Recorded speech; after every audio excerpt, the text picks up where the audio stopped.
Most people think that the secret to a great relationship is finding the right person, but it's not. The secret is becoming the person you'd actually want to date. Let me explain. 6 years ago, I thought I had found the one. I thought we were happy, but the truth was, I was a mental 2 out of 10 trying to attract someone who was a mental 10 out of 10, and because water seeks its own level, I attracted exactly what I was. And that showed up differently to how I was, but it showed up as a partner who was cheating on me for the entirety of our relationship. Funnily enough, something I only found out 2 weeks before we were meant to move in together, and the day after we came back from an anniversary trip away. But today, I am in a relationship with a man who is, quite frankly, the greenest of green flags that you have ever met. We don't have blow-ups, we have temporary disconnects, yes, but they are met with communication and calmness and honesty. But I didn't get to this place and become with this person by getting lucky. I got here by realizing a very simple fact. The quality of your future relationship will never exceed the quality of the relationship that you have with yourself. So if I woke up single tomorrow and I had to start completely fresh, I wouldn't download an app, but I would do these 3 things instead. The first thing I would do is become someone I actually wanted to be in a relationship with. Now, I know that sounds a bit strange, but right now, no matter how single you think you are in a relationship. You're in a relationship with you. Now, we all want a partner who is a 10 out of 10, someone who emotionally is intelligent and grounded, secure in themselves.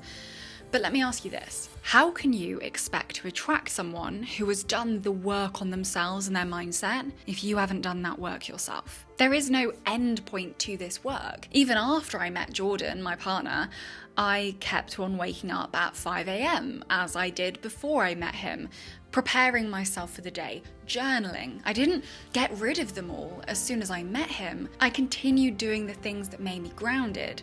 And this is where most people fail. If they do the work, they attract the healthy partner, but they then abandon themselves the second they feel like they've been chosen and they're good enough. They stop the habits and the self-care and the boundaries that made them attractive in the first place. But if you stop being the version of yourself that attracted your partner in the first place, then the relationship will inevitably start to rot. And I'm not saying that you can't adapt and change within your relationship, but you have to keep the foundation strong. And if you want to be with your partner, sitting next to them in a rocking chair when you're both 80 years old, then you have to realize that the work doesn't stop once you're together and you've got a relationship status. The work that people say you have to do in a relationship is so much easier when you are both actively working on yourselves whilst you're in it. The more you work on yourself in a relationship, the less work you have to do as a couple. The second thing I would do is I would master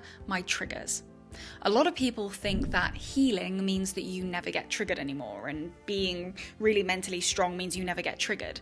But it doesn't, and even a monk will agree with me on this. This work means you simply shrink the amount of time between trigger and recognition. So if it takes you days of the silent treatment or being passive aggressive to move past a misunderstanding or a disagreement in your relationship, then you quite simply aren't ready for a high-level relationship. You're essentially holding your connection with this person hostage. So if you want a partner who is a great communicator, you have to be a great communicator. If you want a partner who is calm during conflict, you have to be calm during conflict. You have to stop using your emotions as a weapon. And so I work to ensure that when I'm triggered by something, we're able to navigate back to safety through honesty rather than ego. We are self-aware enough to recognize when we need to take 10 minutes, when we're ready to talk things through. The third thing is actually the most vital. I would learn to enjoy my own company so much that a relationship becomes a choice, not a necessity. So let me tell you something. On our first Valentine's Day, I wrote Jordan a card that said, and this wasn't the only thing it said, but it mentioned how no part of me needs him. And on the surface, you might think that sounds really cold, that sounds really mean, but in reality, it is the healthiest foundation that a relationship can have. When you need someone to make you feel happy or worthy, your fulfillment becomes conditional on their behavior and on their presence in your life. That isn't love, that's a drug. Healthy relationships are built by two wholes who choose each other, not two halves who are desperately trying to heal parts of themselves with the other person. And I meant every word that I said in that card. To this day, I don't need Jordan, and he doesn't need me, but we deeply want to be together.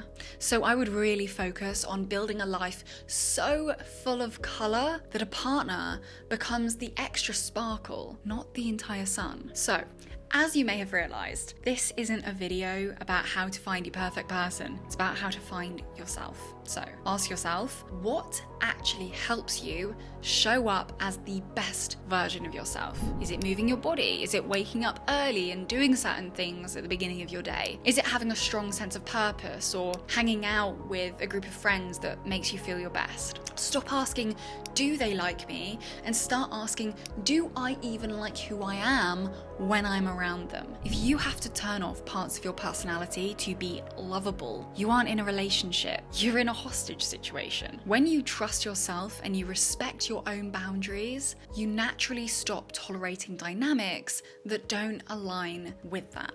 And this is exactly the work that I do with the people who come to my retreats. I don't teach them how to find a man or a woman. I help them stop repeating the same self-sabotaging patterns. And interestingly, just an observation I've had recently, is that nearly half the people who've come to my retreat, single, have found themselves in healthy relationships within a year of leaving. Not because I talk at all about dating, but because when you take responsibility for your internal world and recognize what you are in control of and what you're not, start choosing people who have done that work too. You stop tolerating people that don't respect you respecting you. So if you are ready to stop this cycle and actually do the work, then we've just opened applications for my October self-empowerment retreat, and you can apply via the link in the description. So the real message of this video is stop trying to find the right person, be the right person.